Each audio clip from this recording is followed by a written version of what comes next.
Dating PBA player na si Dorian Peña, arestado sa isang drug bypass operation sa lungsod ng Mandaluyong. May report si Dayan Querer. Dayan?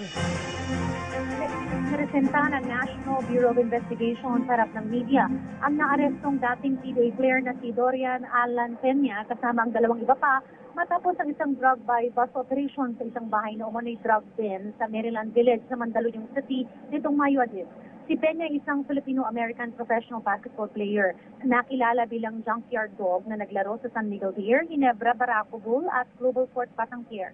Bukod kay Peña, ang dalawang primary subjects na naaresto ay kinilala namang sina Jose Paulo J.P. Ampeso na anak ng isang dating diplomat at si Lady Mea Messia Vilches na kilala sa palayaw na May, isa umanong escort girl at live-in partner ni Ampeso.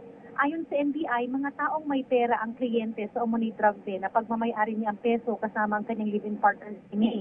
Ayon sa ahensya pa, sa tulong ng isang informant, isang drug deal ang sinetap sa pagitan ni May at ng isang undercover operative. Ang tatlo ay nagpa-pot session umano bago tuloy ang inaresto matapos ng exchange ng marked money at shabu. Dagdag pa ng NBI, may mga nakumpiska ring mga drug paraphernalia at weighing scale na sa isinagawang operasyon. Samantalang rin namang itinanggi ng dating PBA player na naroroon siya para sa illegal na droga. Git nito ay bumisita lamang siya roon sa layunin na may kinalaman sa computer at internet.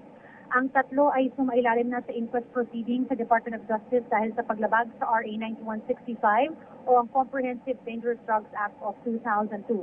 Paliwanag ng National Bureau of Investigation, ang pagkakaaresto sa tatlo ay isang mensahe na walang sinasanto ang Administrasyong Duterte pagdating sa war on drugs. Para sa PTV News, ako si Dayan Querer. Alex? Okay, maraming salamat, Dayan Querer.